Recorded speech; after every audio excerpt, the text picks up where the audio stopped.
அம்மாச்சி வாழ்க வளமுடன். இன்னைக்கு என்ன ஸ்பெஷல்? வாழ்க வளமுடன். நீங்கள் புதன்கிழமைப்பா சாதம்,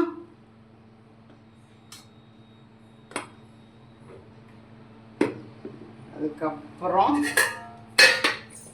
முட்டை குழம்புப்பா. முட்டை குழம்பு வச்சுருக்கேன் இன்னைக்கு புதன்கிழமை இல்லையா, அதனால் முட்டை குழம்பு. அதுக்கப்புறம் ரசம் கொஞ்சம், தொட்டுக்க காலிஃப்ளவர்ப்பா, காலிஃப்ளவர் பொரியல்.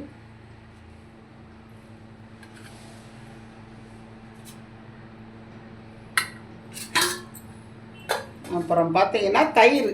இன்றைக்கி ஸ்பெஷல் இது தான். ஓகேவாப்பா? பிடிச்சிருந்தா லைக் கொடுங்க, ஷேர் பண்ணுங்கள், சப்ஸ்கிரைப் பண்ணுங்கள், அம்மாச்சிக்கு நிறைய ஆதரவு கொடுங்க. ஓகேவா? வாழ்க வளமுடன். ஒரு சின்ன ஆன்மீக தகவல் மட்டும் சொல்கிறேன். இந்த துளசி இப்போ கோயிலுக்கு போகிறோம்ல, கோயிலுக்கு போயிட்டு சாமி கும்பிட்றீங்க, சாமி விட்டு தூணெலாம் வாங்குறீங்களா, ஒரு பேப்பர் எடுத்து மடித்து வீட்டுக்கு கொண்டு வாங்க. எடுத்து நிறைய பேர் நான் கோயிலில் பார்த்துருக்கேன், எடுத்து இந்த பக்கத்தில் ஏதாவது தூணு கணக்காக இருந்துச்சுன்னா அதை கொட்டி விட்டுறாங்க.